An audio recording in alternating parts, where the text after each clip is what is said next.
We should be on air now. This is so cool. I've never seen this happen. People just chilling together. If you know me, you know I didn't play in Chapter 1. Or, I didn't own the game in Chapter 1. I played a bit, but I don't really think that counts. But, you know, this is always great to see. I love it. You know. Oh. You can say, you know, someone's a douche, but nah. Ho ho ho. Someone is a douche, actually.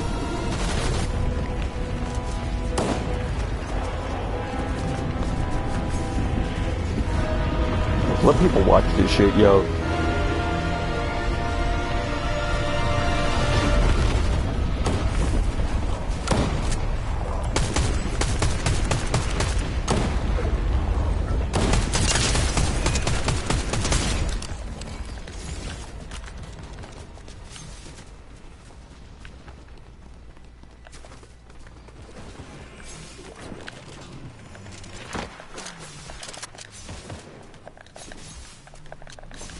I didn't even care about the crown.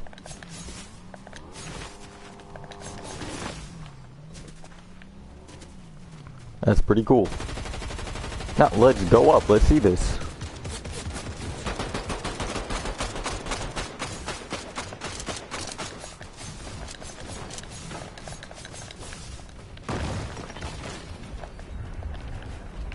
Oh, shoot. What's this? Why is it getting dark?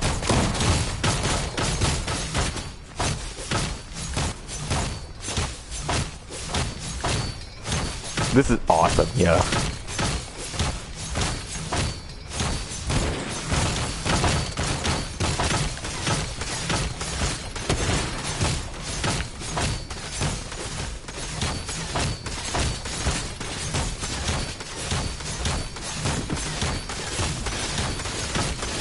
It look like it's going down, which is rather unfortunate, but you know what?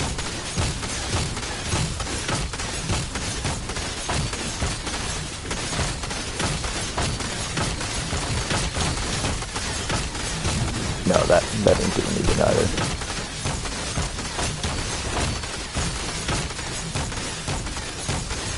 I just know there's gonna be some goober who comes up here and tries to box.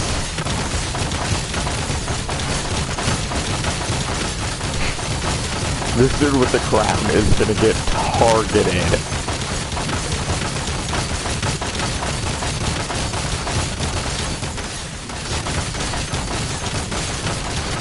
Y'all, we just can do this the entire game.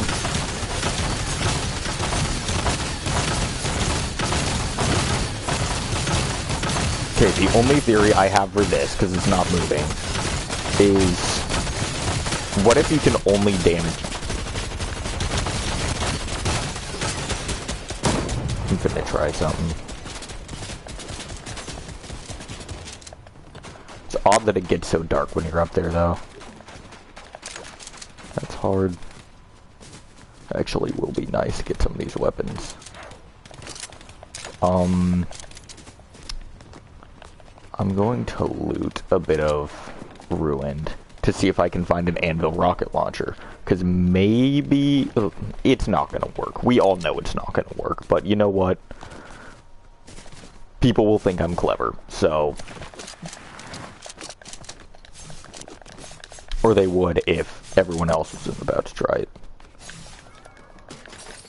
Gimme. Please don't be a mending machine. It is. Okay, that's annoying. How'd she get over there? Do you have anything? No, but you have that. I'll take that. Heck yeah.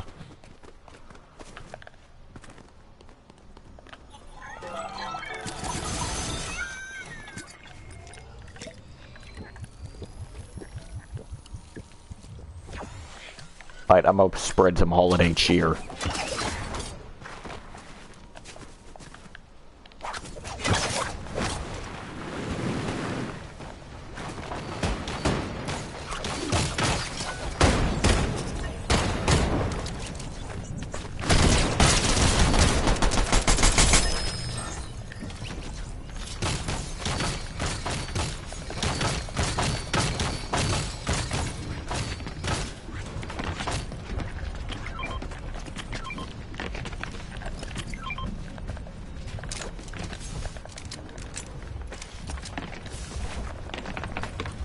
We cool? Okay. We just gotta make sure. Actually, I do need to take one of those. For insurance. This fool cannot be serious.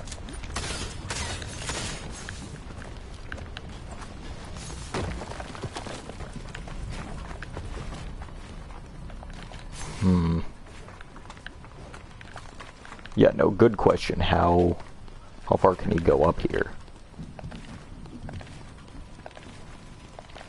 You can go all the way up to the top. That's pretty cool.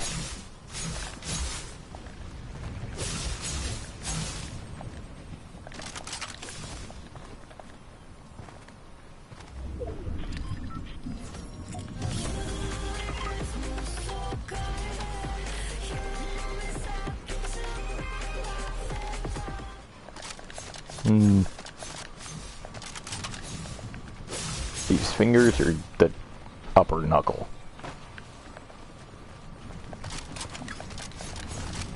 I've never played a game like this before. Who's being stupid? We fighting each other?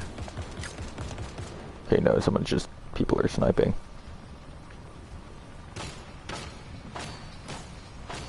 Y'all fighting?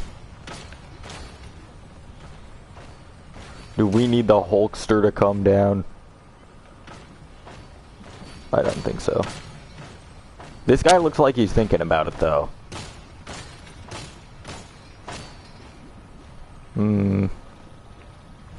He's having his thoughts. I'll let him have his thoughts for now. We'll leave him alone. So, I agree with the prevailing theory that this is the prisoner. I think it by all means should be the prisoner, because we'll finally get tie-back lore.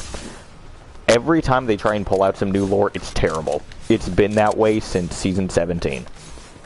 Every bit of new lore they have introduced is literal garbage. I think the last piece of good new lore we got was in Season 16 with... what's his face? The Foundation. The Rock. That was pretty cool. But...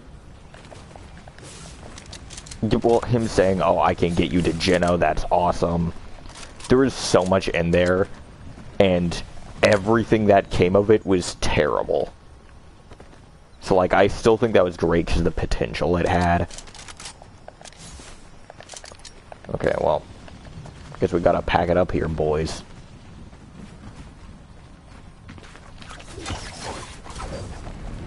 Well, that's unfortunate. Thought I was dead.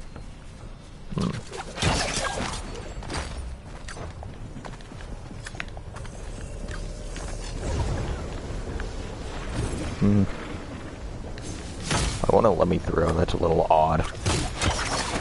These are my builds. Oh, that's unfortunate.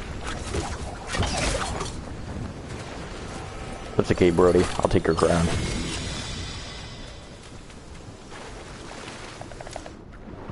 Probably shouldn't have used this to the degree that I did.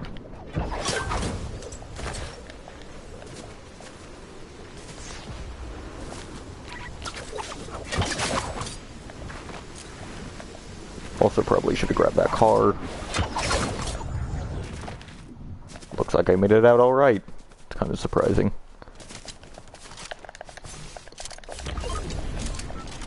I just hope that sniper guy's still not here, because I kind of saw him going off for a little bit. Oh yeah, I'm not doing double. No. I wasn't doing it for the full game. It wouldn't count. That would be funny though. If I could try and gaslight myself into thinking that this would be a valid doubload, that'd be so funny. Okay, well, I had a medkit back there, but I kind of dropped it because I was being stupid. Heck yeah, dude.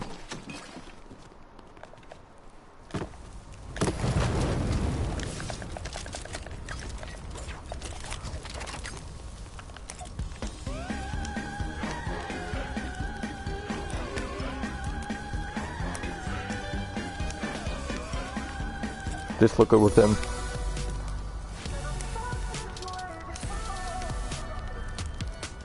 A little bit. Alright. This is such a bad idea. I should not be standing still like this. There we go.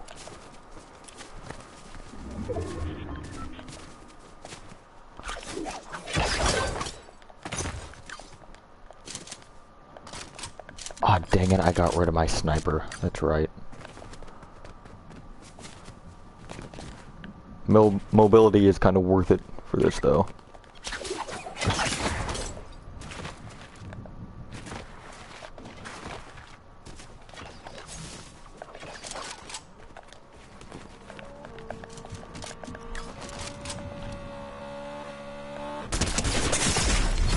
Okay. I was not warned. If I would have seen a light, I would have. I also, you know... Oh, hi, Joe Bartolozzi.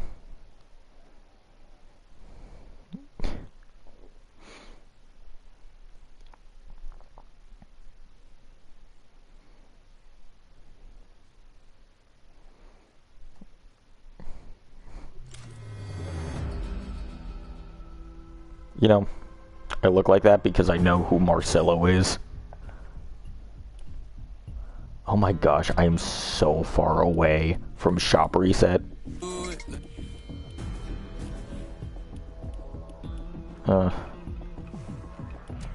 Wish these new emotes weren't copyrighted. Alright, what do we got for quests? Couple match quests. Couple of this. Eliminate players with assault rifles. I think we go and take a break from Doubloat for this stream. Shoot. No way, dude. I've never seen that Hope style. That's a thing? I swear I know English. No. Dude. I never seen this.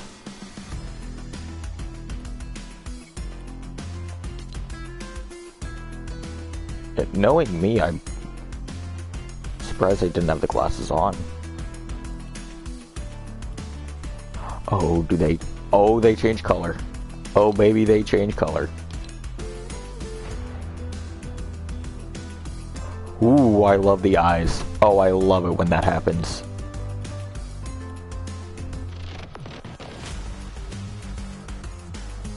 What do I want to do? I have so many cool skins. I know who I want to use half the time because just so many of them are good.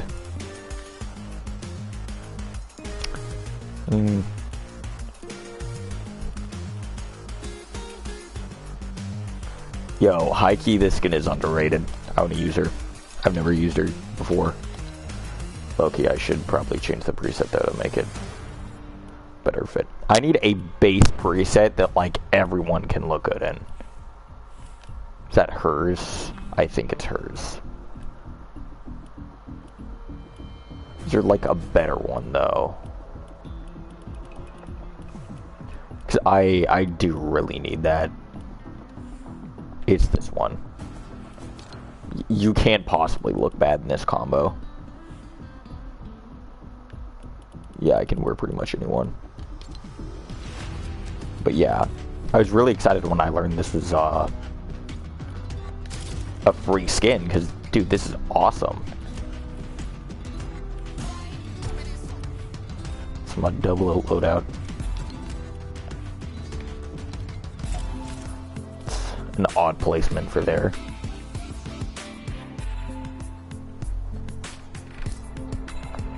I love this game so much. Hey, maybe if I just never get off of it, I will actually stop sucking.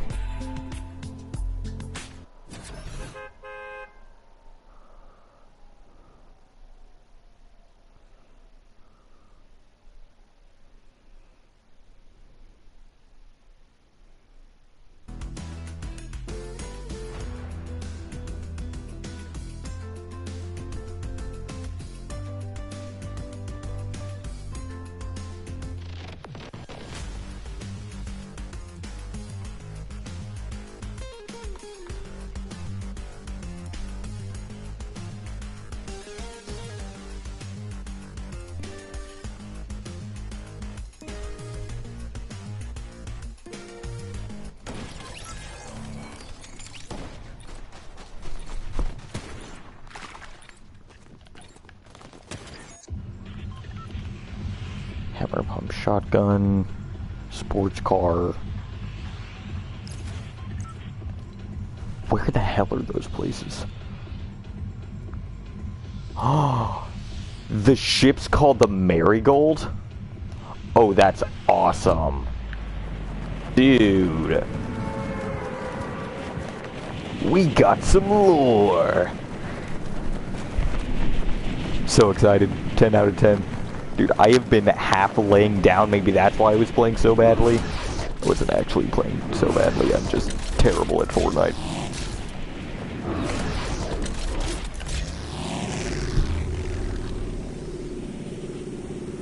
Alright, so I guess at this point I'll just have a discussion about the storyline because that's what makes the most sense. So, if you don't know, I absolutely adore the Fortnite storyline when it's good. And that is a massive caveat because as of late I've felt like that the storyline is, I don't know, terrible.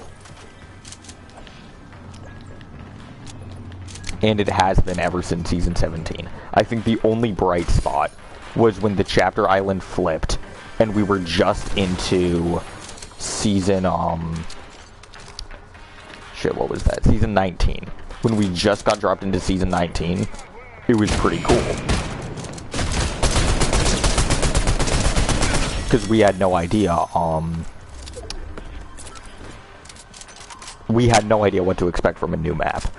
The last time we had a new map, we started fresh on the storyline. I foolishly and hopefully assumed that that would continue to be the case.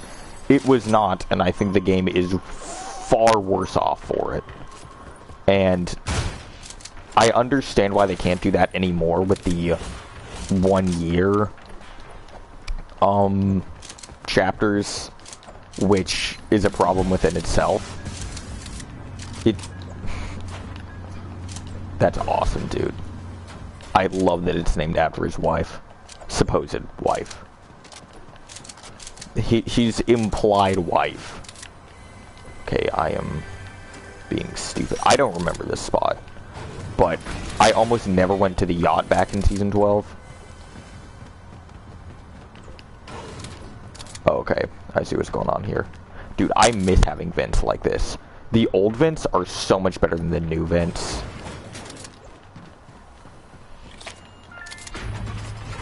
That angle. Yeah, I don't care.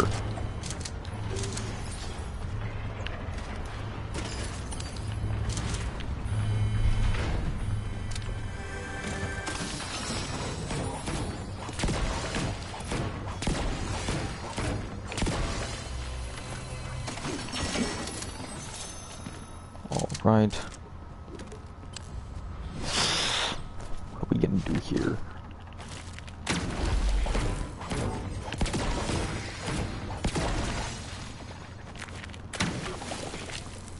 Yeah, so, anyways, what I was saying is I'm having a lot of difficulty giving this game passes anymore for a lot of the mistakes I feel they're committing in their story.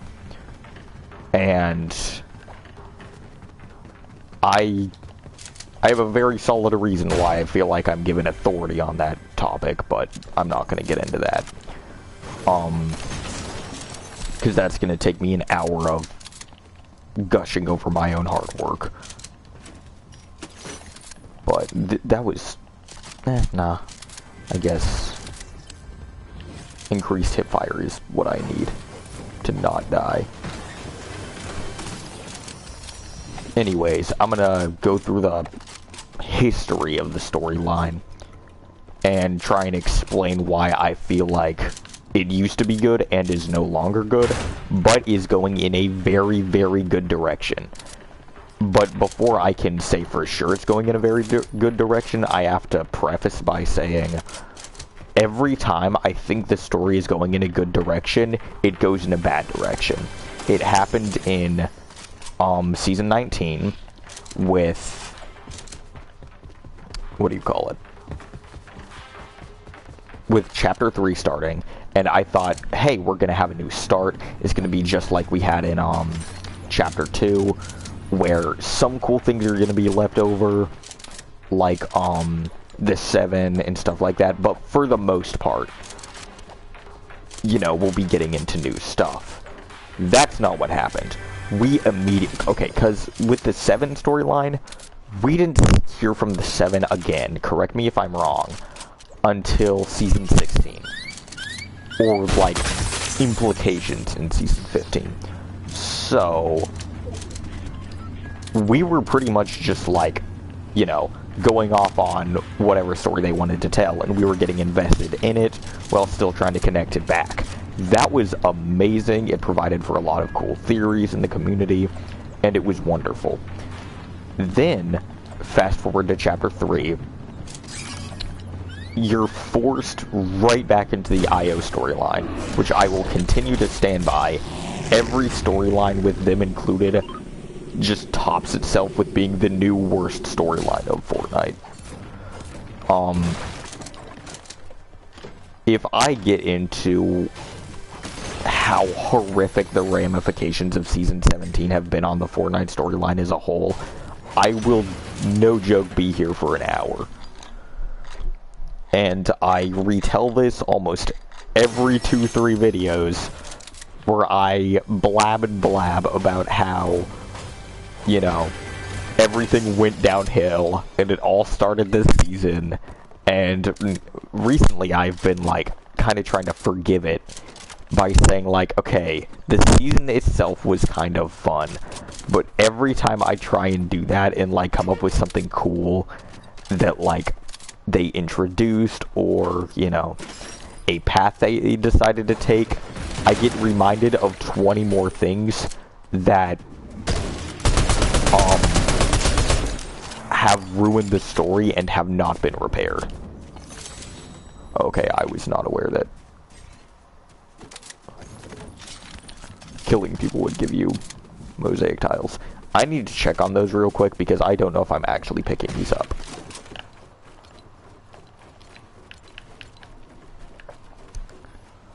$69 out of 100. I think I am. That seems like a good sign.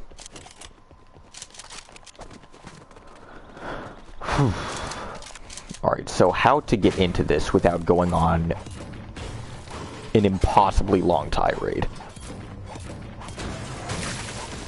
Okay, so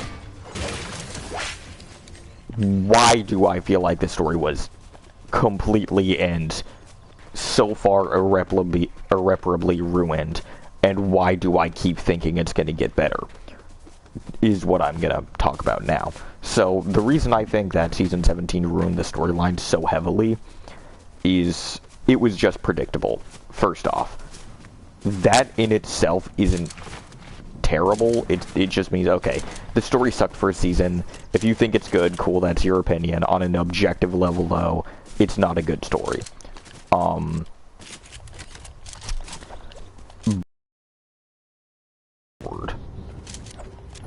What they did was they expanded so quickly, and they did not give any time for us to sit with the characters we knew, or pretty much get to know any other characters that weren't, like, very blatant in everything that they were doing. Like, Sloane was so maniacally evil off drop. If you thought she was normal at any point, I question your comprehension of entertainment. But it was immediately obvious what was going to happen. And that's not, like... Okay, that's not necessarily terrible, because kids play this game, okay? I understand that. It's not a kid's game, but it is a game enjoyed by kids. I always say Minecraft is the reverse of Fortnite in that way. Minecraft is a game for kids enjoyed by adults. Minecraft is a game for... or Fortnite is a game for teenagers enjoyed by kids. I don't think at any point it's fair to say Fortnite is a kid's game or an adult game. I think it's... the target audience has very clearly been teenagers, in my opinion. And I feel like they've started to stray away from that a bit, but they're getting better now. So one of the very good things Season 17 did is, even though I hate the skin, even though I despise putting in the tier 100, Rick Sanchez was fantastic for the future of the game, because this now, that was a starting point of separation from, like, okay, we've been pretty kiddie for the past few seasons. Like, I don't know, the themes felt like they were continuing to be watered down. I'd say from Season 8... No, Season 8 was the first time they acknowledged they had kids playing the game, pretty much, with Peely being plastered everywhere from then on. But I feel like it started to get reinforced more during, like, Season 15 and, like, Season 14, when they were just, like, shoehorning in a mess ton of, like, recognizable things. Like, collaborations are good for the game overall. I would rather see original skins, but at this point, both of them are at such high quality that it doesn't feel like one's taking away from the other anymore, which I definitely think was a problem early on. I think from Seasons 15 to, I'd like to say 20, let me think about that. Yeah, I think that's perfect. From Seasons 14, maybe. Yeah, from Seasons 14 to 20, it felt like collaborations were taking away from the quality and or output of original skins. And you can see this obviously in the Marvel Battle Pass by itself, where we didn't have a single original skin, and there was a bunch of garbage exclusivity with, like, emotes and gliders and other various attachments like Thor's hammer. And that really, really sucked, because not only do you have a battle pass that, if you don't like Marvel, well, I guess go fuck yourself. Pardon the language, I'm trying to clean that up.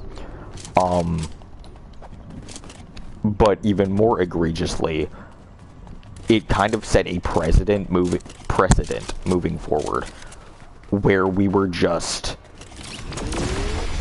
like, making so many, like, okay, Seasons 15 and 17 specifically were really bad about, like, hey, here's another collaboration, over and over and over. It just felt like we were getting no original content, and the original content we were getting, I've never expressed this before, but this is one of the reasons I hated that season so much. The original content we got was very low quality, while they continued to push out, you know, I shouldn't be using that. I have a challenge.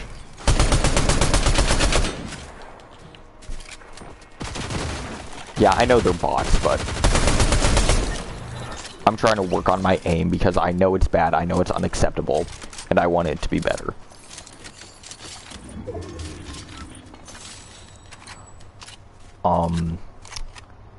Because once I start growing, I fully intend to have this channel be centered around discussion-based things.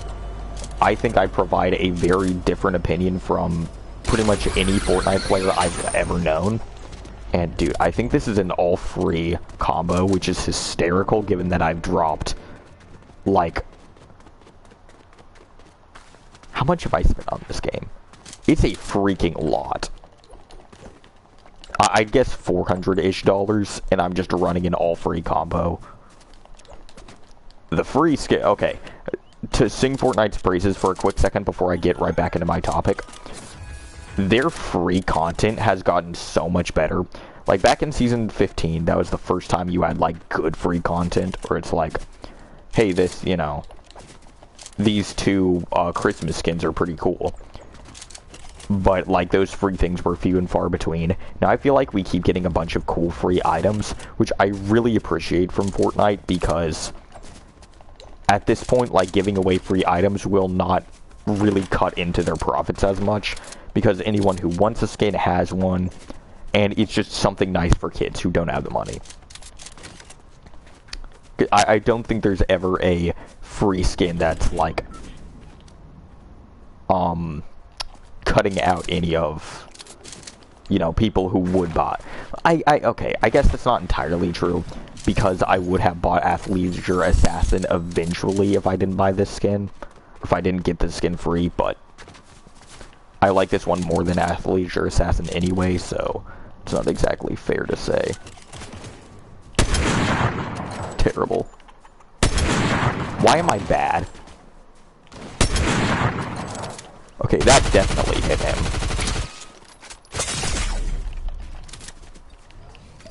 Too little, too late. Probably gonna die here, but you know what? I had fun. Alright, so anyways, important things. Original skins, I feel like were really being cut into.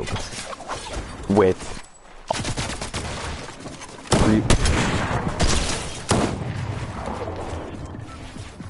Oh, we gotta fight now, boys. This is, your warning that I'm not very good at the game, but... I'm not unplayably...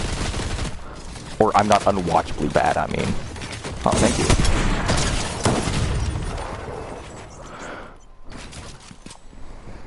What was I gonna say? I've said the same thing over and over and over again at this point. But, you know.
Bandages or small shield potions, yep.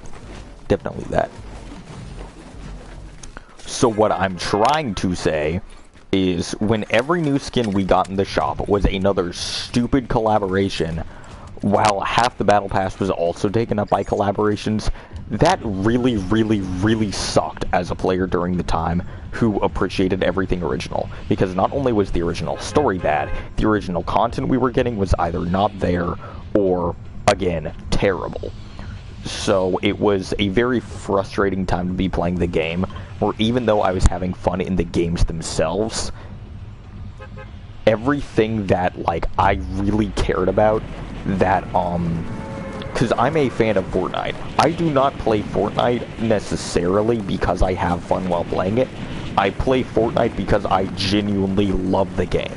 I love its story, I love its characters, I love its atmosphere, I love its setting. I love everything about it. Which is why I've spent, you know, $400 on the game.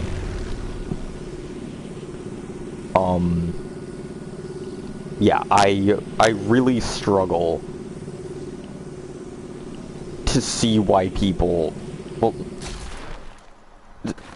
it annoys me, is a better way to put it. It drives me insane when I see people online talking about how, not that it's in my head all day, or I'm just, you know, sitting there just like in a chair, you know, doing something completely unrelated, then I'll just put my face in my hand and start crying because some idiot online thinks different than me.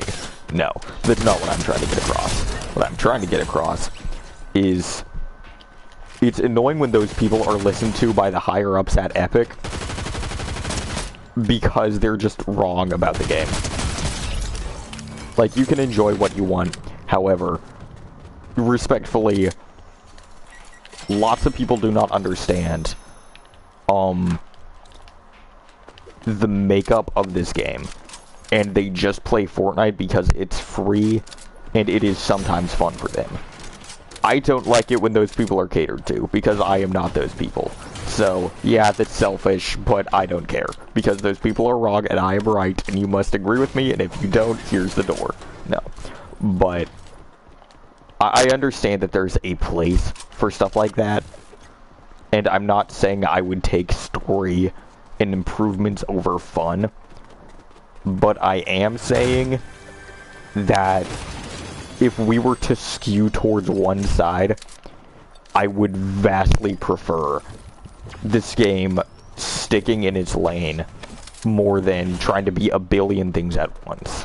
Which, I will say, for doing a billion things at once this season, it's been pretty freaking good, okay? Okay. I consider this to be, like, my third least favorite season, I think. But again, I love this game so much that that doesn't really mean much. And that being said, I think the next two are just so much worse. Like, my bottom three seasons are this one, then like 100 miles in between them, Season 17, then Fortnite Wilds. Now, that is just based off the season. I don't think, there are chests up here. Where are those? That's kind of confusing me right now.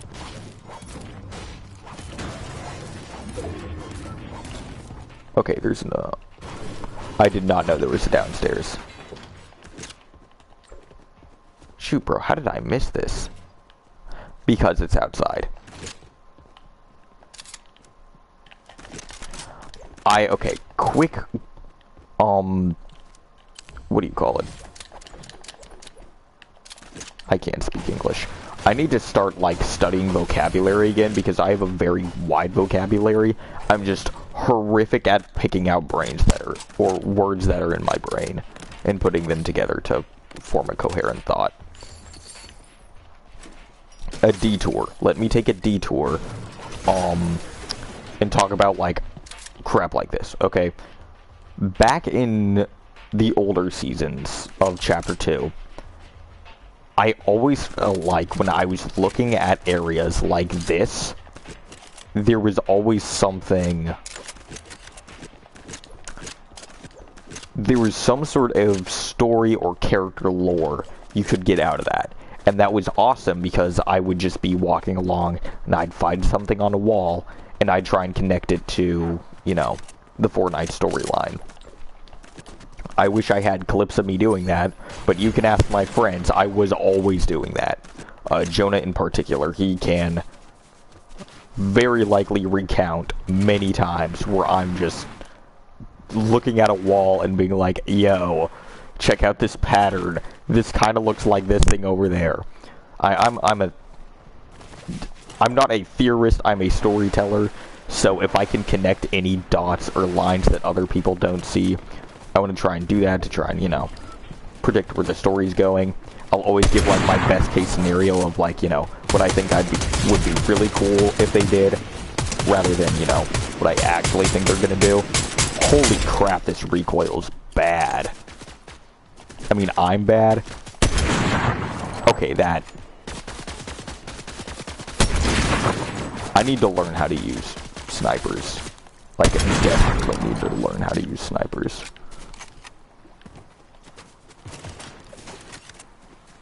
Where?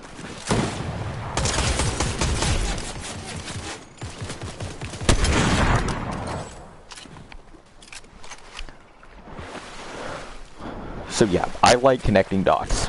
I like the story to be making sense. When the story is making sense, and I feel like it's good, that's when I'm most invested in the game. There is no game that makes me feel how Fortnite does. Now, I know that sounds bad.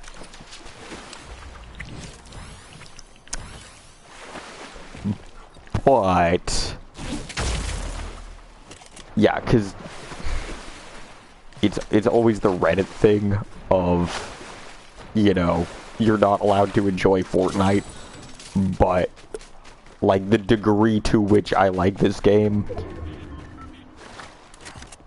is kind of concerning, if I'm honest.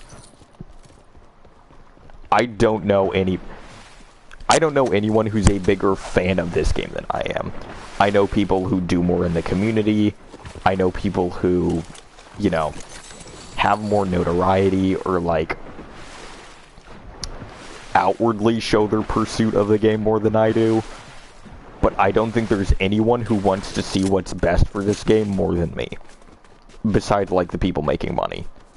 Which well, even those people are trying to see what lines their pockets the most. Which conveniently, I think is best for the game's future. But I can't blame them for making money. You have to make money.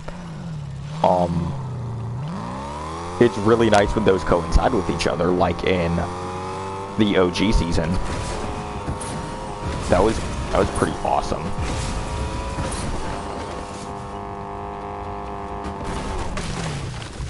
Okay.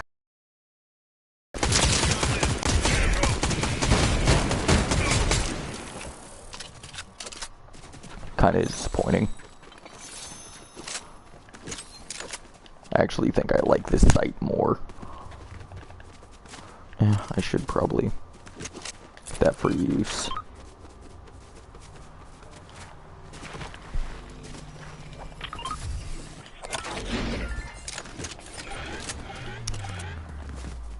So, Fortnite OG, the reason I always praise it so much is that, okay, pretend we're not playing Chapter 5 right now.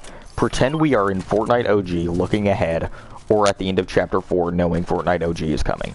The reason this is so great is that, look back to when Chapter 4 started, okay?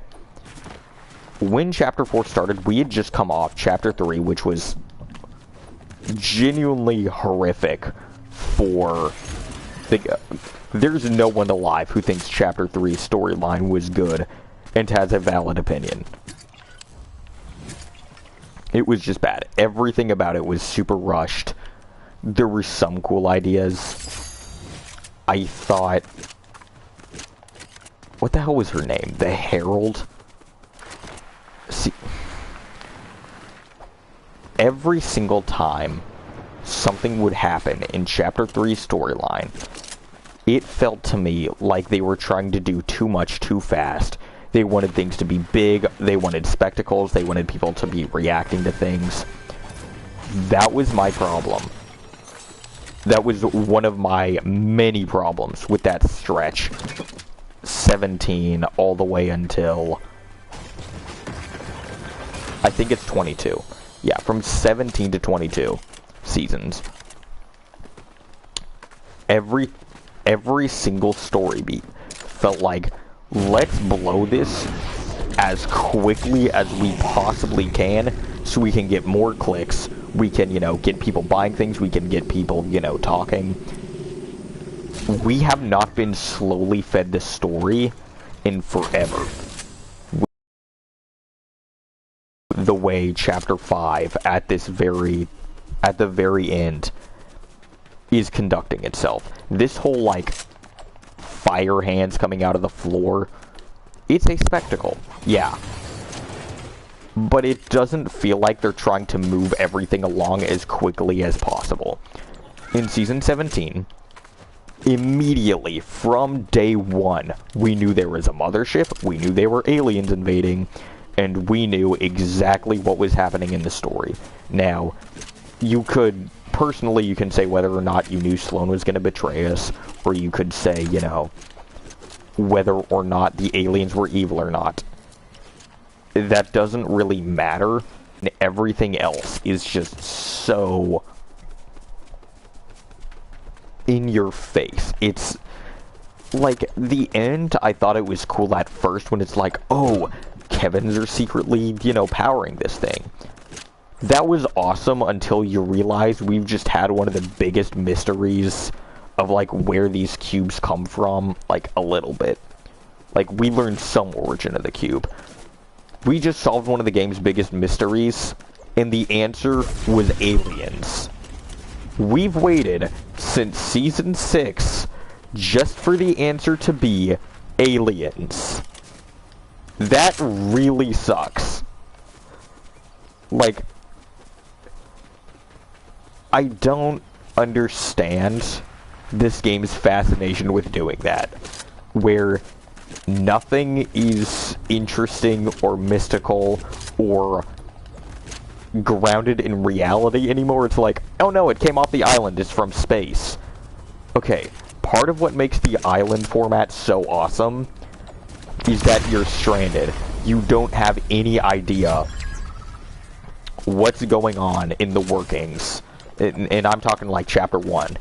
You don't know what's going on in the island. The island is alive. Things are happening on it, which is why this island has really grown on me with this prisoner crap happening. I don't think the island itself is cool, but I think what's happening around the island is cool. We are finding out things about the island that are native to it. It's not some stupid, like, hey guys, Galactus is coming from space, which that was a really cool event, and lead up to the event, but it was one of the first times they did that, so I don't know if I can verifiably compliment it too well. But the entire formula of, hey, there's a guy coming from space, he's gonna ruin a lot of stuff, and then we just keep getting more stuff from space and more stuff from space, and it just feels like this island could be... This doesn't even have to be an island. We could literally just be anywhere. And everything special about being on an island where 100 people fight to the death is immediately made uninteresting when nothing on the island is from the island. You don't feel like you're battling... It's like Lost. When they were stranded on that island, that was cool, because, you were always trying to figure out,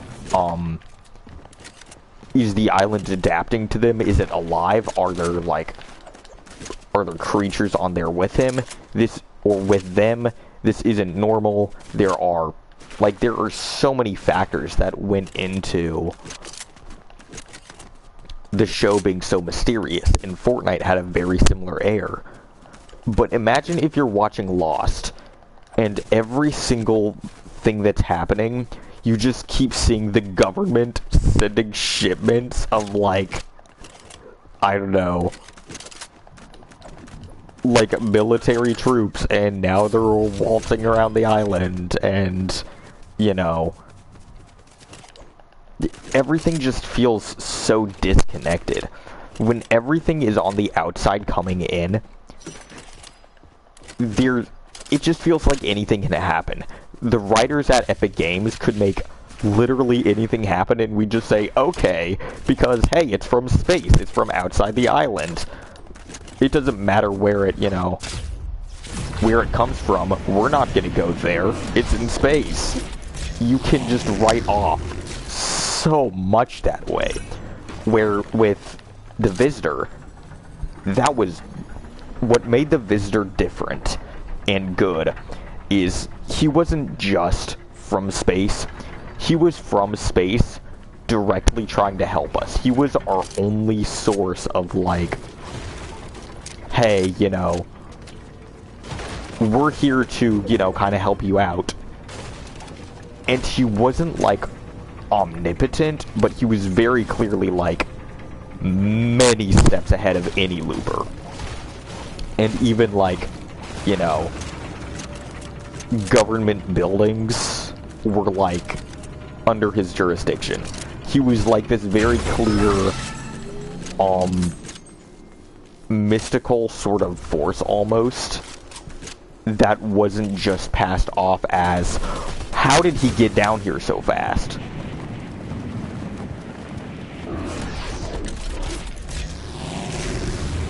Anyways, he wasn't just like, it is very difficult for me to put this in words.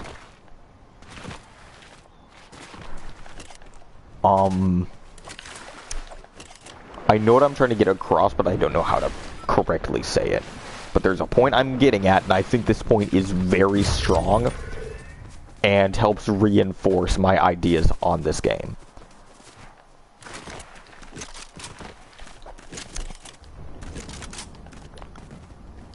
So yeah, when the visitor came down, we finally had a tangible figure that was not, he was from the outside, but it was clear that he was also subject to the island's whims as well. And that's what made it so cool. Our understanding, or at least the videos I watched understanding of the storyline, was the visitor is just, he made a sacrifice at the end of season whatever the hell, season 4.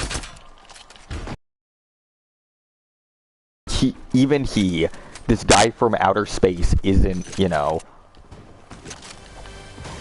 even he's not, like, quite strong enough to resist all the whims of the island.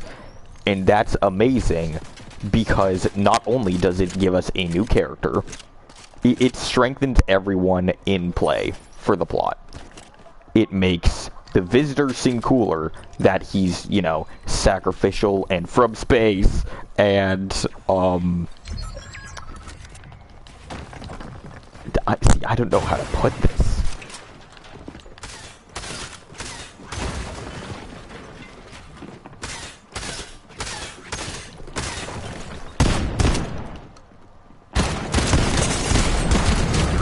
That was terrible. I don't know what I was doing. That's okay, though. Again, nobody's watching me for my skills. Just something for you to look at while I'm, you know, yapping.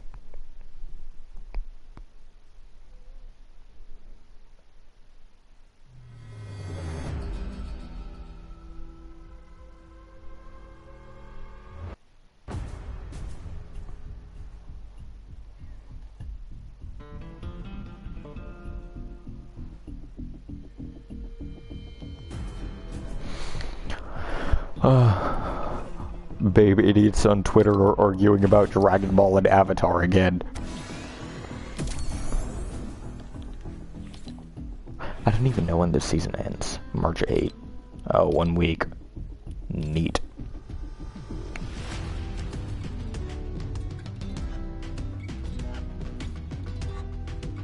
Okay. Interesting.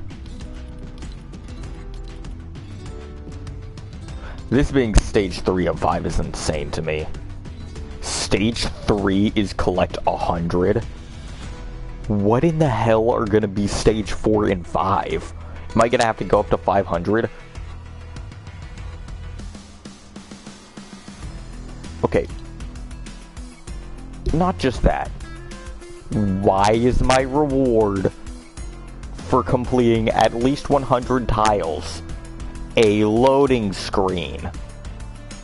A loading screen! You people are insane. Let me get on my lore skin. I actually hate the way these swords look now, so I'm gonna take that off of you.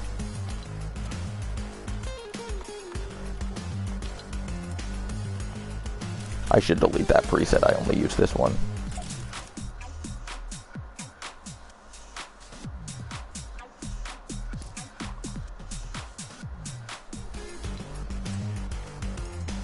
You can still do that.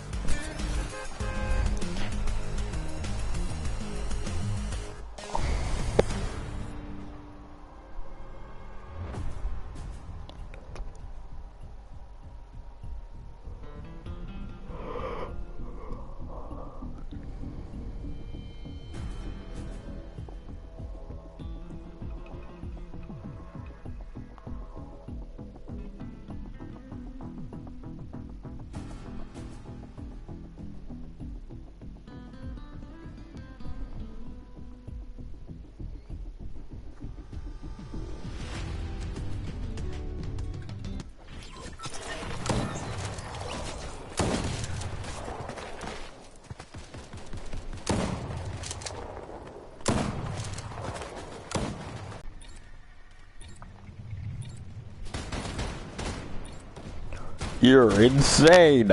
Superman Death Battle. When was that? 2011?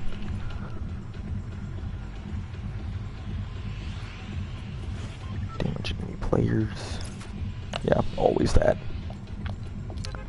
What am I looking for again? SMGs, right. You have one. Give me. Oh no, there are probably going to be a bunch of people going. That sucks. But I don't care. I was talking about some lore crap. Yeah, I was talking about how the Visitor is different being a guy from space. Because even he is not independent of the island. Like, okay, it still gives us, this is what I'm trying to say. It still gives us the feeling of being on a large scale. I landed at the worst possible house. So him coming down, sacrificing himself, and us not being sure whether he was still alive or not, was, I don't know if he came back. Did he? I don't know. He might have. But that showed us, or that reinforced the idea that, hey, even though we have this mysterious helper man from space who seems to be just, you know, I don't know if we knew he was part of something called the Seven or not that soon, but assuming we did, we're told a little bit about other people in this group. And we're known he's called the Visitor, so that doesn't give away what any of the other people do, what they're like, how strong they are, if there are different levels of them. There are so many questions. And him sacrificing himself just brings up more questions about him, about the island, about his origin, about the future of the island, about just so much. There was so much to unpack with just the little bit they kept giving us as the story went along, and that's why it was so good.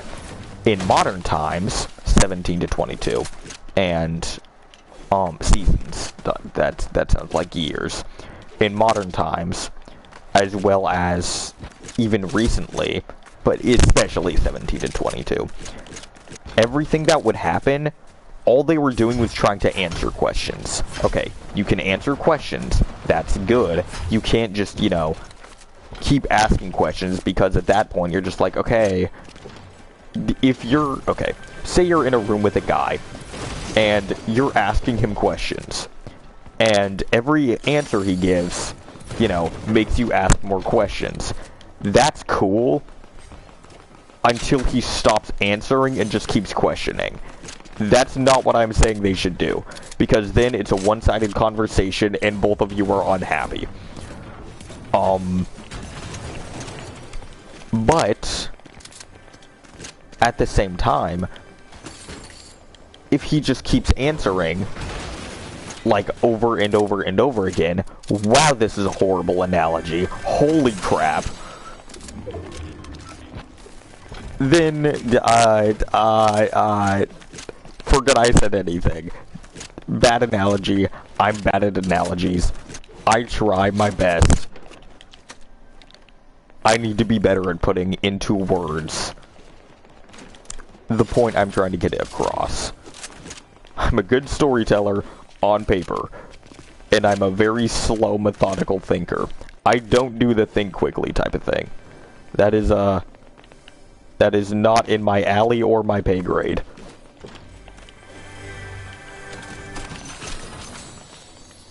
Yeah, I'm just asking for them to do it more like how I'm comfortable with. Yeah, that sounds pretty jerkish, dude. But, you know, before we all start accusing each other and ourselves, I would like to say that when we keep getting questions answered, as happened in season 17 through 22, like, okay, so what I mean by questions answered, I mean, hey guys, here's where Kevin comes from. It's aliens. Okay, it's not just that we got so many answers, it's that every single answer we got was incredibly disappointing. Now, I guess some weren't that bad. Like, hey, the Cube Queen is... Okay. So, this is subjective, so I'm biased towards saying that the Cube Queen being revealed was good, because that means I didn't have to suffer anymore through the storyline of, ooh, who's at the top of the alien food chain? I don't care. Get us back to the island. So I guess that was a very good thing that came out of... That was a terrible idea. Nah, I guess. I'll stick with it. But, yeah, instead of having to stay on that awful storyline for forever, at least the bad habit they had of immediately answering their own questions. Okay, here's a better way to restructure the analogy. Imagine you're sitting with that guy. He asks you a question. And, you know, you start trying to answer them. And he will eventually give you the right answer, but, you know, he'll let you think about it for a bit because he cares about you and wants to see what you'll say. Now, imagine that keeps happening. That goes on for a little bit. Then he starts asking you a question, then he starts immediately giving you the answer.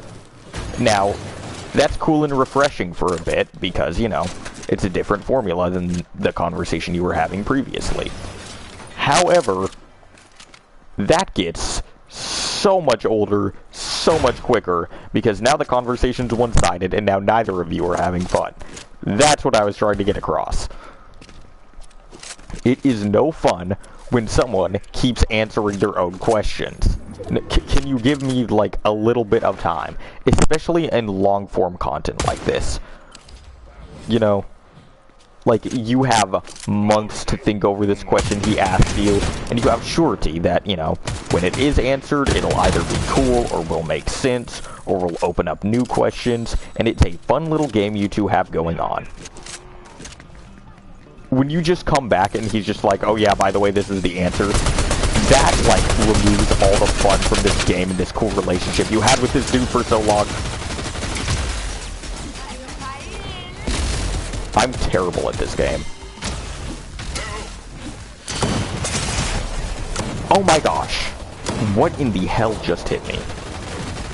That has to be a real guy. Missouri Bean 24. I should be killing people with SMGs right now.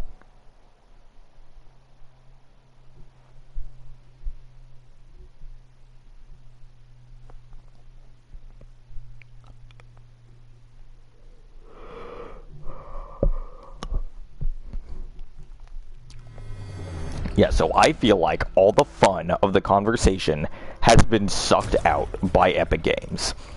The man who's asking his question, then heavily implying the answer, then giving you the answer you expected the entire time a month later. That's not fun. That's an even better way to put it. They're like acting like you're leaving you hanging for, you know, the man is acting like he's leaving you hanging for a month, but you know exactly what the answer to his question is. And the questions keep progressively getting less interesting, and the answers are as well becoming more and more and more obvious. It's not good for anyone. Maybe he's having fun, maybe he's making, you know, he's money, whatever the money equivalent is in this analogy.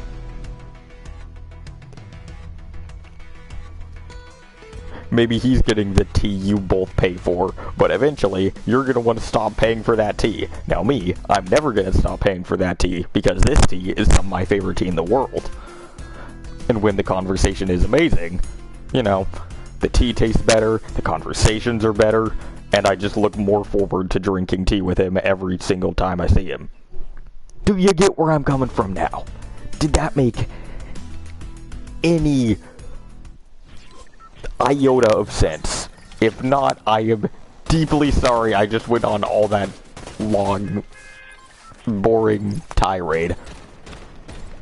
But this is why I'm so annoyed with that era of storyline. It felt like we were being condescended to after all that time he spent. And that's not even getting into how good the beginning of Chapter 2 was. Seasons 1 through 3, peak. But now, why I'm looking up, as opposed to back then, was now, the questions we are getting are... So, number one, this question directly relates to the island. Number two, this question may relate to a past island. If it does, that's awesome. If it doesn't, we're still not taking a major loss, you know? It doesn't feel like, no matter what the answer to this is, if this is the prisoner with Pandora's box, if this is I am so good at this game,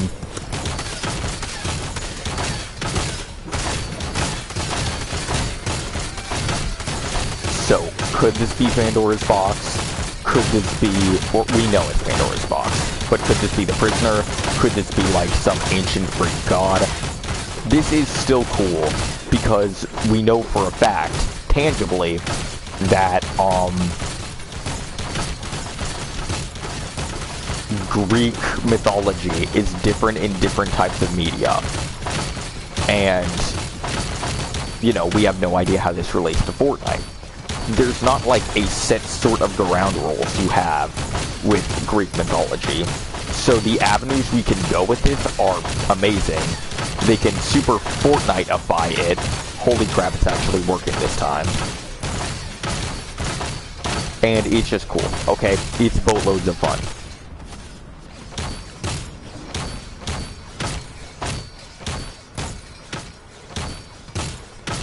Y'all, it's going down.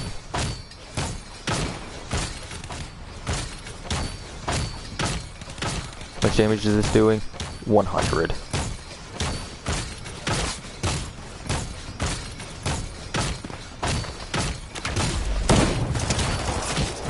What a dick.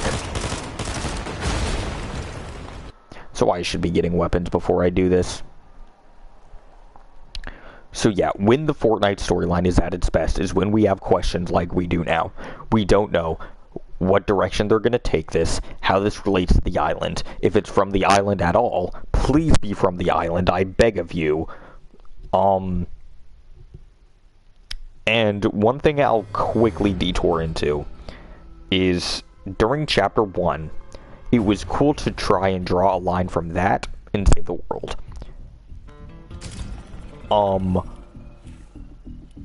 How I mean that is, like, we were still grounded in reality. I don't feel like we're grounded anymore. Again, with the, yo, it's like this crazy, you know, we have another goober from space about to destroy the island. Okay? That makes everything feel so temporary, so small, so boxed in, when some moron is just taking over the island every single weekend. It's like, okay, you know, it was cool when it was Midas, because at the beginning of Chapter 2, this detour is going to be way longer than I thought it was, because I need to do some explaining. I need to explain myself. It was cool when it was Midas, because it was heavily implied he was from the island, and he was part of the inner workings of the island. So it answered questions from earlier. It tied in characters we knew, like Lynx, who had been on loading screens. Hi, Lynx. Say hi, Lynx. Thank you. It tied in characters like Lynx. It introduced new characters like Meowscles, who were also tied to Lynx. Who is also tied to Midas, who is tied into, you know, everything going on in the past seasons. And it's showing that, hey, here's a player who's been behind the scenes. He is trying to fight the island too. You find out by the end. So the island, there are, you know, things are starting to get bigger. You're seeing, you know, a war between two sides. And not only is that not only are the players in that war, like, fighting over locations on the map, and, like, you know, kind of owning it, but there's also, like, in Season 13, it was immediately followed up by us discovering, speaking of Season 12, that's really cool. Is that a TNT glider, TNT glider too? So that's awesome. Those are bandages. I don't think I've ever been back here.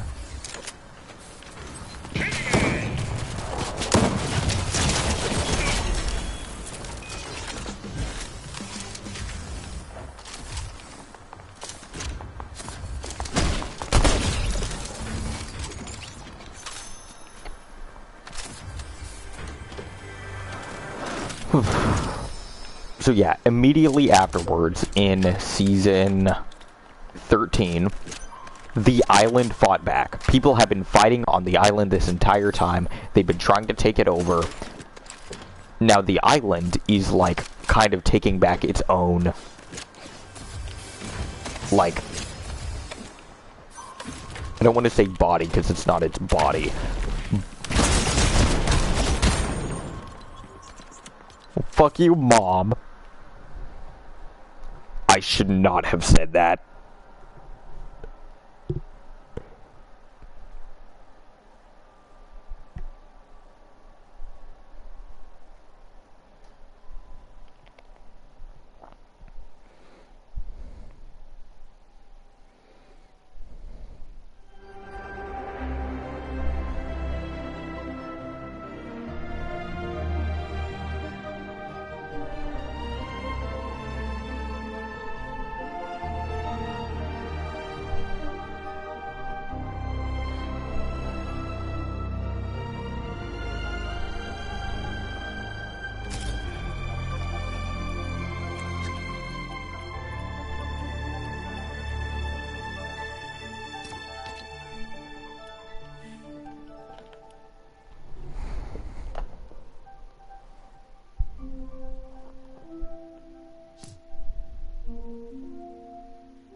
How am I going to continue this conversation in a meaningful way?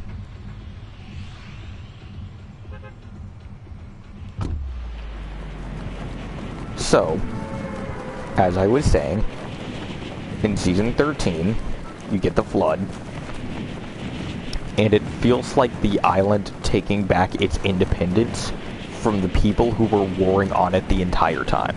So, like, Midas, like this, even him, a massive player, a mastermind, who debatably orchestrated an entire war just for him to pull the rug under everyone to try and, you know, break the loop / simulation or whatever he was trying to do with the device event. that was really cool because, you know, someone was fighting the island. Like, it was a natural progression from... It was a natural progression from, like, us fighting a monster on the island, us and the island losing, and, you know...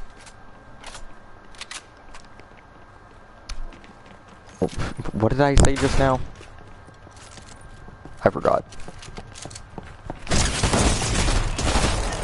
I was gonna say, if I lose that...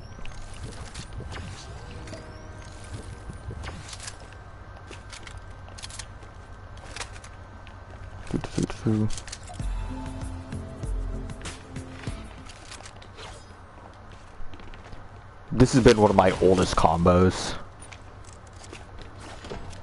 I've used this exact loadout for forever.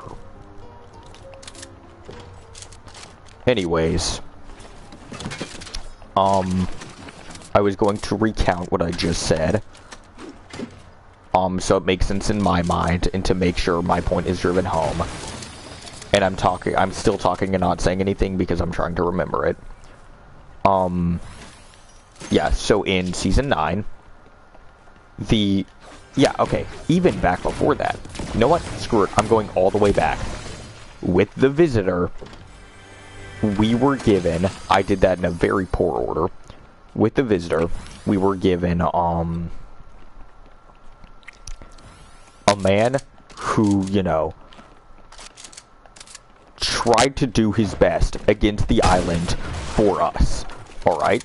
He didn't directly fight it, but he, you know, he satiated it as best he could for the loopers. That's cool, that's meaningful. Fast forward to Season 7, because that's the next story beat I'm remembering right now.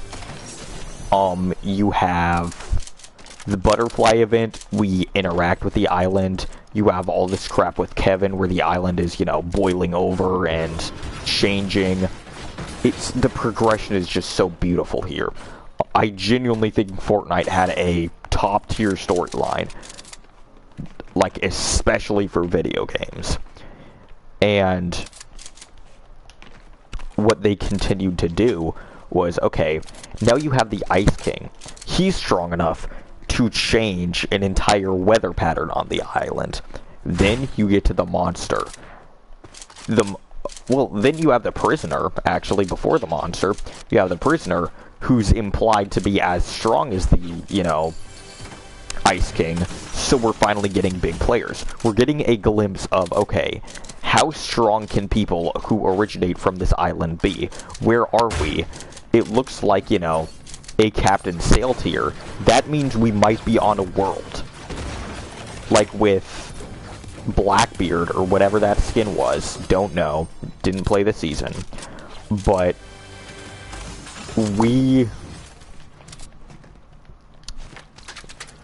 now given evidence that there are people outside the island, so who knows? Are we secluded from the world? Is this a simulation? What's going on? We had no idea, and while we're having all of these questions, we're continuing to see big players make their move. The prisoner being around as strong as the Ice King, and planning to unleash the monster on the island. Come on, dude, that's awesome. So now, we have something that can tangibly either destroy the island, or cause a lot of damage. And now, we need another member of the Seven to try and step up and battle that. So we're, on so many levels, we're given new scales of power. That's why this game is so cool, and why I love its story so much. It was freaking brilliant. Then, you know, after you see someone beat something that could destroy the island, you see something that could destroy the island, and may very well be from the island itself.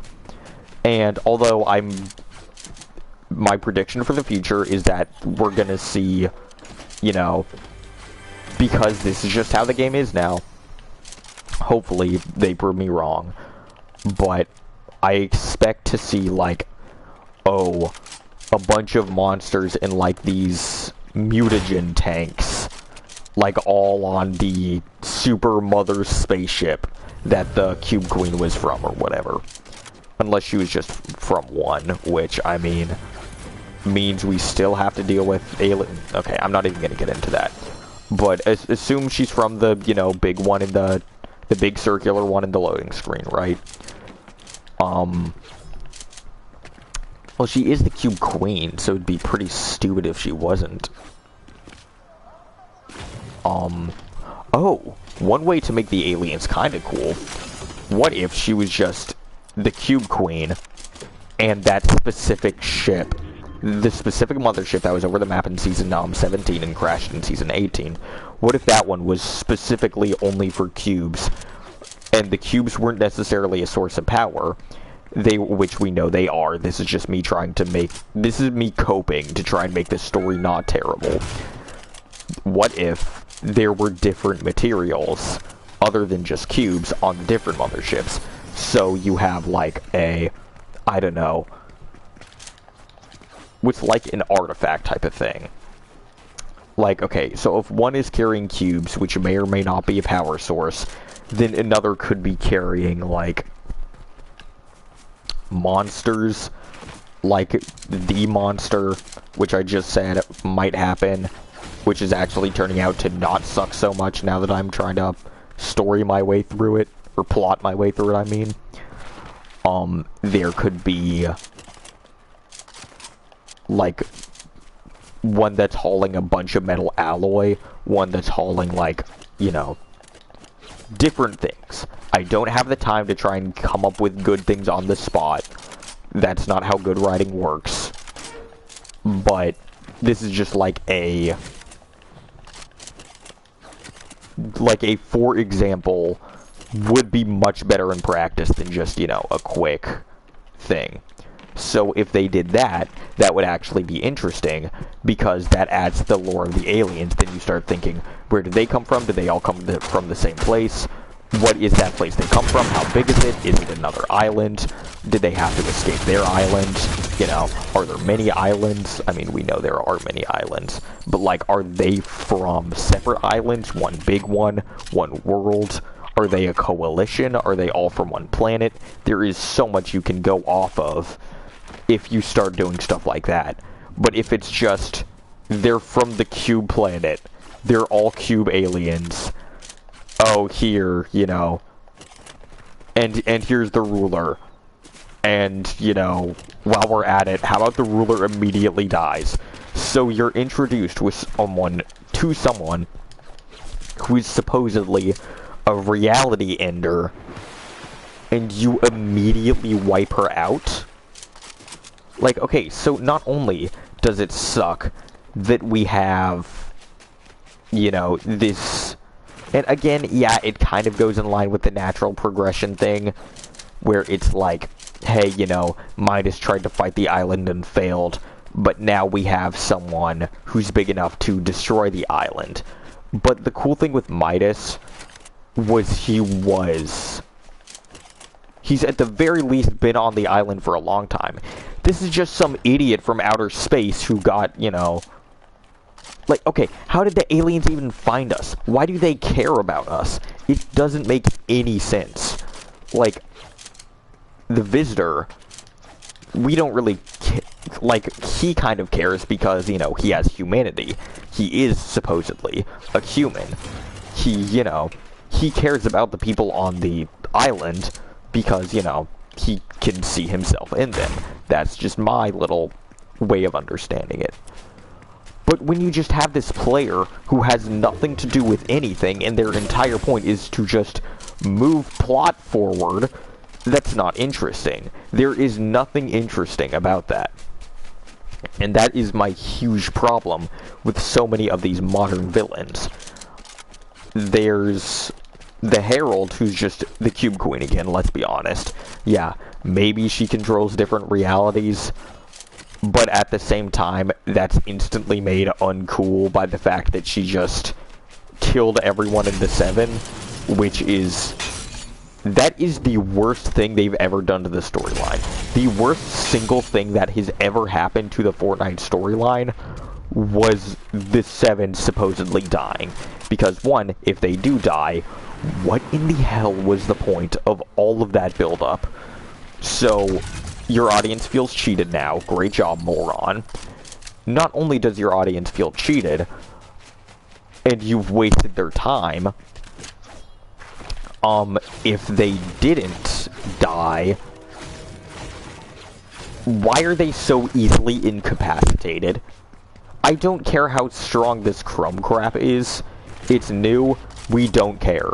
These people have consistently been the strongest forces that land on the island, which they were nerfed during Season 22 when they started fighting or during Season 20, which is why I have a huge problem with that war season, where I didn't in previous war seasons, because this war season is just telling you that, hey, like, these people who were able to single-handedly defend the island, yeah, this just like random military force that arose on the island are equal to them. So then you start thinking, okay, this entire time, were the Ghost and Shadow people just weaklings? That really hurts their characters. And if not, were the 7 just that, like, why didn't they care when that entire war was going on? Why did, like, everything about Sloane and the Imagined Order super cheapens everything it touches. That's why I hate them so much. I think on a base level, it's kind of cool to have people that are trying to regulate the island, trying to do what's best for it, but then, oh no, they're also evil. So it's like, yeah, we gotta fight the evil government. That was, you know, like, it's so boring. Everything is so boring. It's so done before. And okay, I wouldn't mind if the game wasn't so unique and has shown its uniqueness before. You can't show us glimpses of genius like before, and then just immediately veer off to the most generic story you can possibly imagine. It's not fun. It doesn't do anything for anyone. And you can argue the season was fun, but I don't care how fun the season is when it cheapens the fun of every other season before it. That's why those seasons were so garbage. I'm very passionate about this game, if you can't tell. This is what I mean when I say I don't think anyone is a bigger fan of this game than I am. Nobody is valiantly defending this game's decisions in the past like a Redditor would. So people who call OG boring, you just have a bad attention span. Sorry, don't care. Your attention span is terrible. You're used to just watching 6-second TikToks all day. You need every question answered immediately. You need to be spoon-fed content. You can't think for yourself, bro. You're just a sissy liberal who follows what the government thinks, bro. See, I'm actually a free thinker and like to theorize and not be told everything, because I'm actually so much higher and cooler than you, yo. Like, dude, get on my level, yo. I'm just that guy. I know everything. What do you mean we can't enjoy stories differently? What do you mean sometimes we need something that's more simple? Which, to be honest, yeah, I'm kind of seeing the other point of view of. It would not be inherently bad for the story to be simplistic for a little while. Because if it's all questions and mysteries and not knowing, that's a lot of fun, but I feel like at some point that might get tiring for some people. So you do need a little balance. You do need a couple simple, you know, you need some simplicity. I wouldn't be as mad about Season 17 and 18 and their storylines if, oh yeah, again, and her entire force is just another dimension. What's threatening the island? Interdimensional monsters. Nothing interesting. No, like, innate beings that reside here and are warring against the people. No, just idiots from somewhere else, you're gonna have to deal with them now.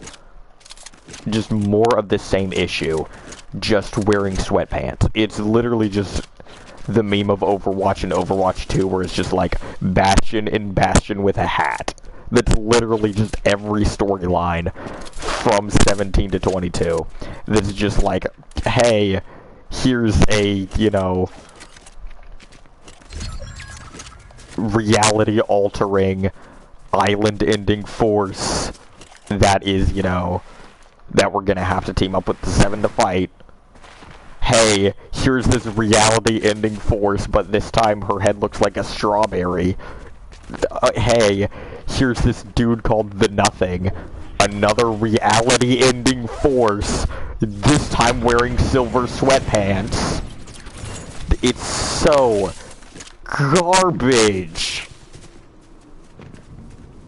Yes, the entire reason I'm offended by it is that I'm an author myself. That's the only reason I'm so offended. Because, one, I know I can do better, and two, I know people deserve better.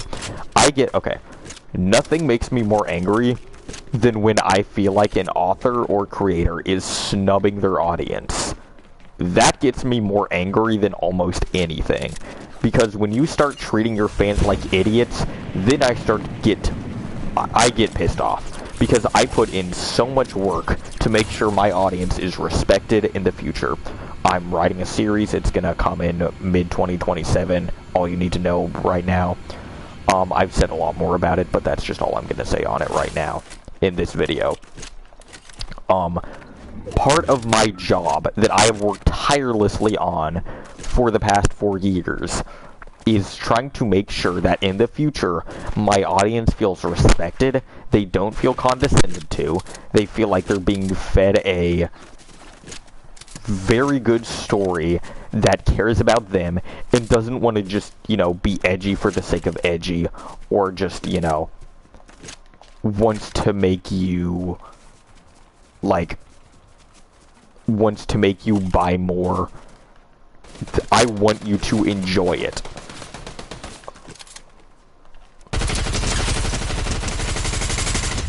In my opinion, the audience should love the series more than the author.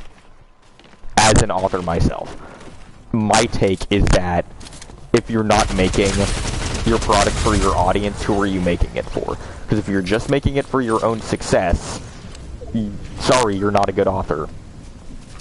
You're just a cash-grabbing, mean word.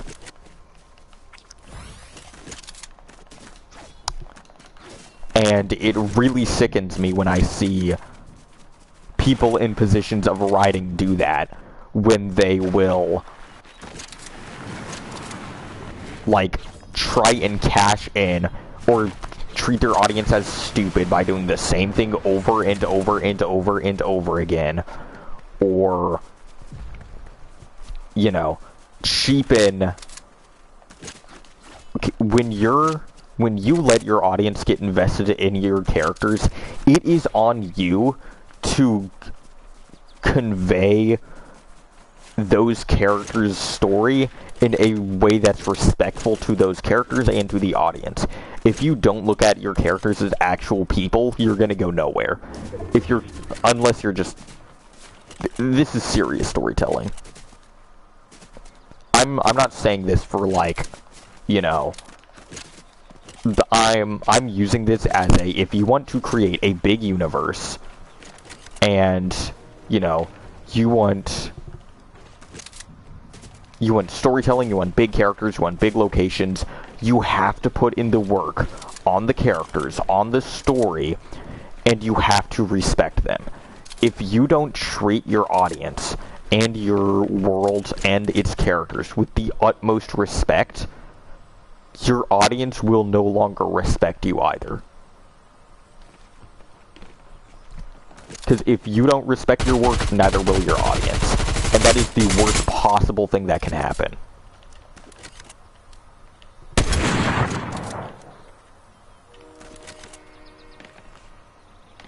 Okay, this is pretty good news for me.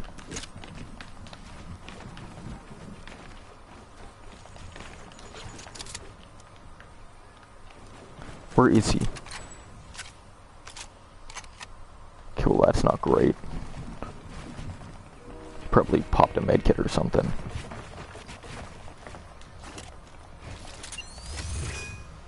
Yep. I'm not gonna mess with that. I don't know what that noise was. But yeah, that's sort of... that... that sort of mentality makes me sick and drives me crazy. And I feel like there is no greater sin than disrespecting your audience. It's why I have no respect for the Attack on Titan mangaka anymore, because what he did is unforgivable. He literally said, everyone dies, all of that was for nothing. Now, Devilman Crybaby is different. That's a whole other can of worms. I'm not gonna get into that. Just know I like it, and it's a different case. It's apples and oranges, even though they're, you know... Even though the apple has, you know, that, like, reddish yellow on it that kind of makes it look orange. And, you know, the orange is pretty yellowish as well. They're still different things, okay? They look a little aesthetically similar, but I'm gonna need you to take my word for it on this one so I don't have to go into another very long detour. It's different. And that was incredibly disrespectful by saying, everybody dies. Screw you. We're back where we started.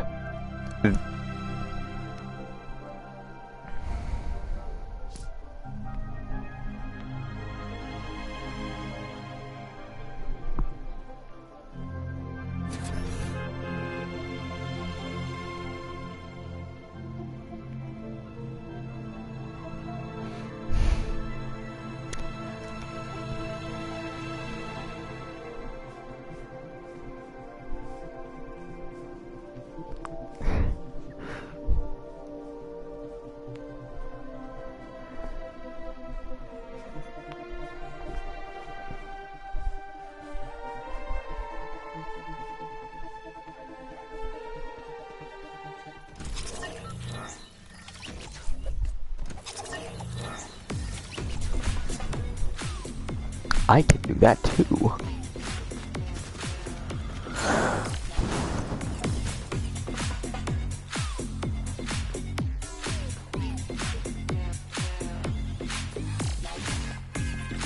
So, I'll segue that into, because I think you guys perfectly understand at this point why I dislike the way the story has been going so much, and what problems I have with it, why I have those problems, why I feel it's deeply tied together. So now I'll use that to try and relate back to why I think originality is so important, because when they're not being original, it feels like they're making that same mistake of, you know, hey, look, this is a big spectacle, we want you to see this, you know, it just feels like everything they were doing from 17 to 22 was just, hey, look, big thing, talk about this, please. Everything was just begging for big YouTubers to talk about them, and it cut out an entire market they had of, you know, smaller theorists that were trying to, because I know, I watched those people, those were my favorite content creators. Patrick from The Smith Plays, my biggest inspiration. I would not have a YouTube channel if Patrick from The Smith Plays did not exist. I just wouldn't. I would have never thought of going on YouTube. Or I would have never thought of consistently posting on YouTube in any regard if it was not from Patrick. If it was not for Patrick.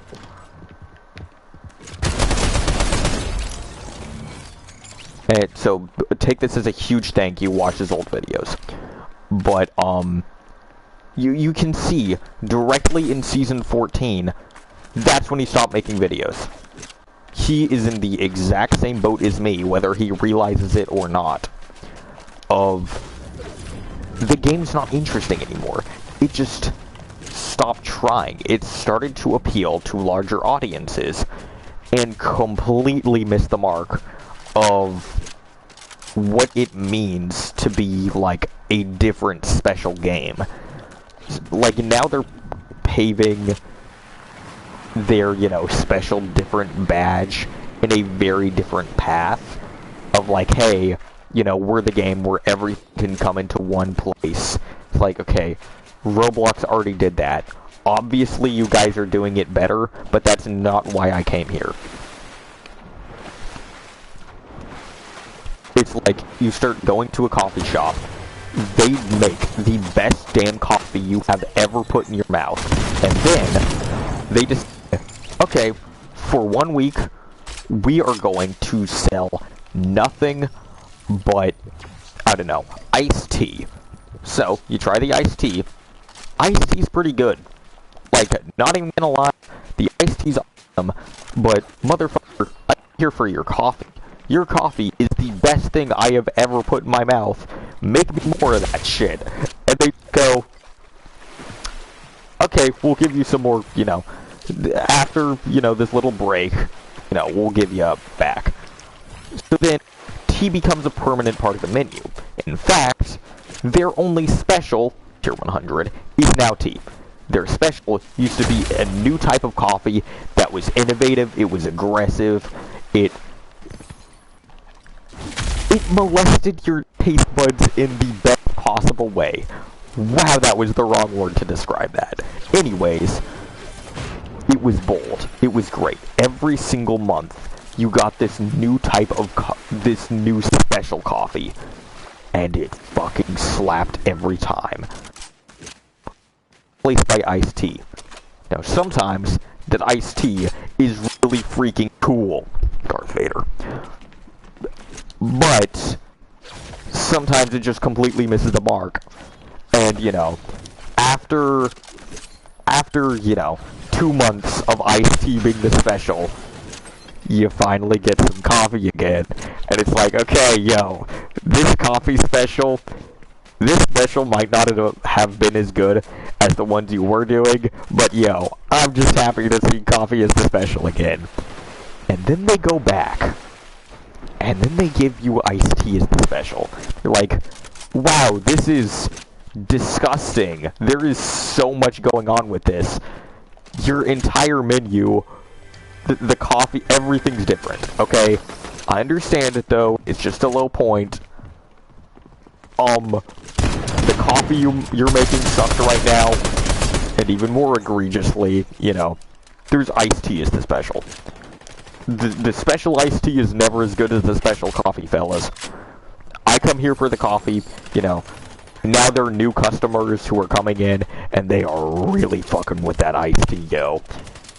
And then, starting season 21, everyone who's drinking tea, they will not stop making tea and pandering to these new customers. So you get up and you say, hey, me and all my friends who used to go to this coffee shop are here for your coffee. Why do you keep giving us, what's with the ice, dude? Why is everything you're doing just tea related now? And they're just like, people are buying it, and you're like, yeah, but you're losing who you are. Your name is literally, oh shit, I didn't even name for it. Black roast beans. You're telling me black roast beans is just selling iced tea as its special every single time, and then you keep getting menu expansions, and then, you know, what used to be a coffee shop with just donuts, now they're selling sandwiches, they're selling burgers, they're selling salads, they're selling Indian food for some reason. It's like, yo, okay, this Indian food, it slaps every now and then.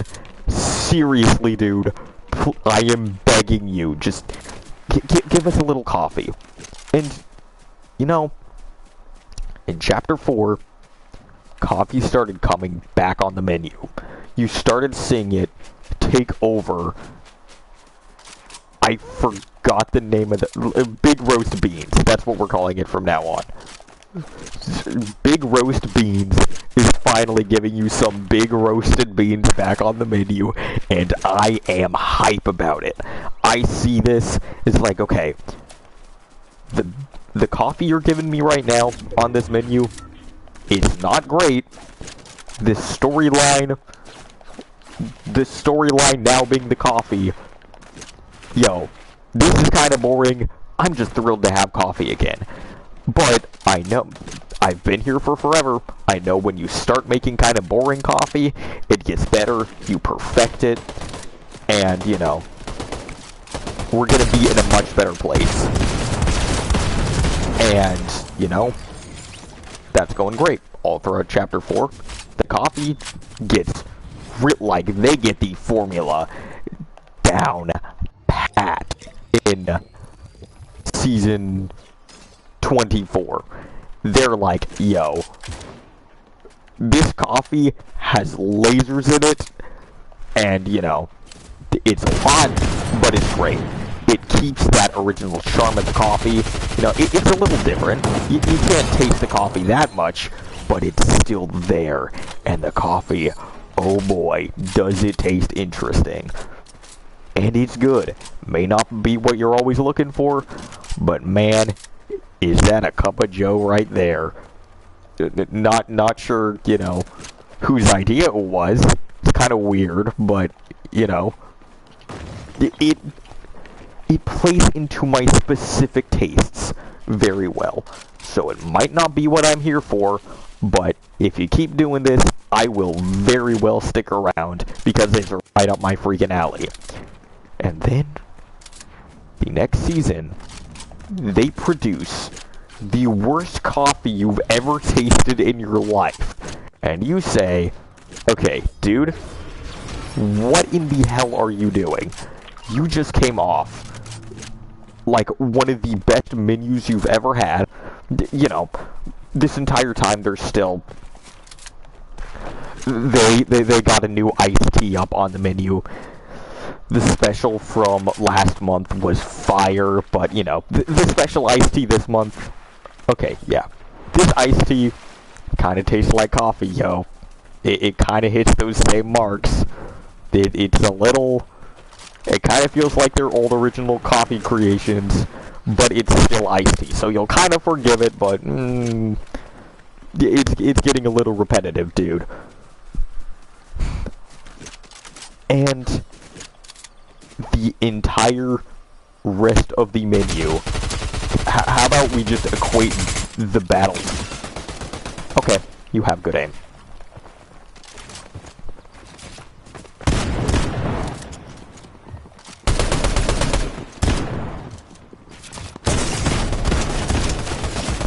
I can't believe I missed all of that. So anyway, let's equate the battle pass to the value section of the coffee. The bestsellers. No, we're calling it the bestsellers. The special is at the top of the bestsellers. Just, you know, we're expanding the analogy because I think this works a little too well. So this coffee shop, right? I pray y'all are picking up what I'm putting down, because I'm kind of getting into this analogy shit, because it's working a little too well for me right now. You're eating, and you hunkering down on coffee, right? We're back to Season 24. And then Season 25, you know, what did I just call that? The Battle Pass. What was the Battle Pass? The specials? No, they weren't the specials. That's the Tier 100. Think. Think, Ace. Think. Stop being a moron. I plead with you. Oh, I'm sweating now. I'm using my brain at 100% capacity.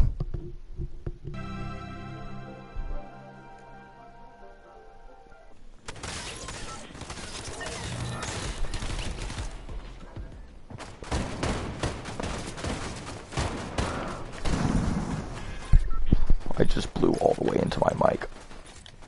Oh, I've never seen this before.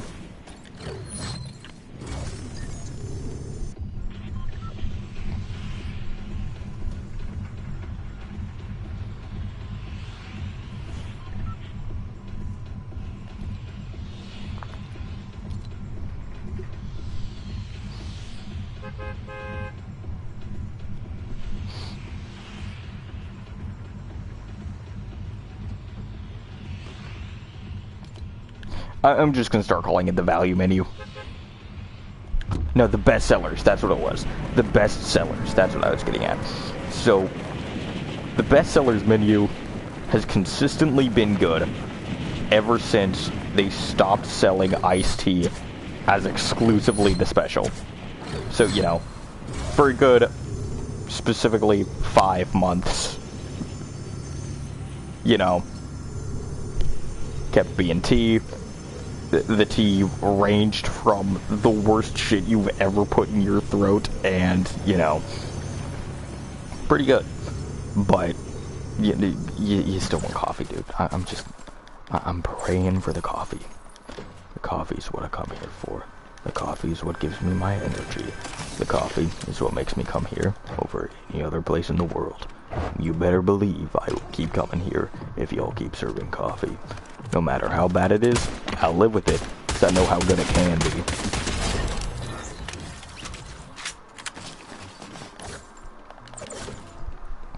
So, come, you know, the month of Season 25, the best sellers menu has looked exactly the same, just with, you know, a few different colored cups. Which is odd, because normally, you know, when coffee is on the special offers, it's great. Now, the rest of the menu, or the menu's separated in two halves, right? One half is, you know, one half will represent with the best sellers and all that shit. That is the shop skins. That's the skins of the game. That's the cosmetics. And the other side is the story and the game modes. Now, it used to be all coffee, right? Best thing you've ever drank. We've been over this. It was fire, right? And you know it's fire. And, you know, the sides continue expanding, which is fine when it's just, you know, a thing or two on the best sellers menu. You know, you get Aquaman. It's pretty cool. You get Deadpool. It's also pretty cool. Until everything on that menu is just like, bro, Aquaman was cool. Like that special Atlantean tea, that went hard. That schizophrenic tea, that was awesome. But like, are we seriously gonna make this entire bestsellers menu just tea? Like, yo, the special you got going on right now on this bestsellers menu, yeah, this goes hard. But like, I don't know why I have to take the cap off for it to be good. Like, you know, you kind of assume with coffee that like you could choose to either, you know, have the cap on or off by the barista, but no, the barista always puts the cap on, and the coffee tastes or the tea tastes awful when the cap is on, but when the cap is off, oh hell yeah, dude, that's some pretty good coffee actually, or that's some pretty good tea actually. That tastes like your coffee. That's like good. But I mean, I'm pretty tired of all this tea here. I'm kind of excited to, you know, I'm kind of excited to have coffee again. You know, coffee's not as good, you know, season 15, but it's back. And the best sellers menu still freaking has tea at the top. But, you know, the next season, it's fine. Next month, get some coffee. The best coffee. And coffee's pretty good. This left half of the menu is doing pretty cool. And then, after that one season where everything was tea, to varying degrees of quality. Even though, you know, that tea was pretty good. There's lots of customers enjoying this tea. Then, 3 seasons later, the coffee they serve you has so many gosh darn flavors, you don't even know you're drinking coffee. Like, dude, the tea might not have been coffee, but at least I could tell what it was. This is terrible. What is this?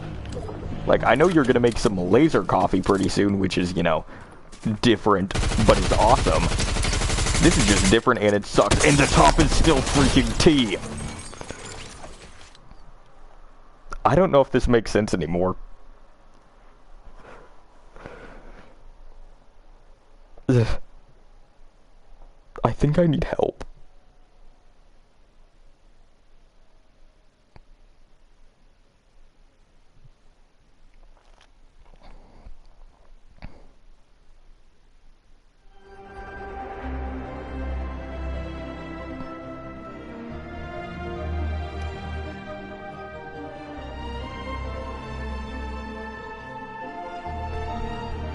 Alright, well, before I devolve into any more insane, disconnected ramblings, I'm gonna turn this stream off.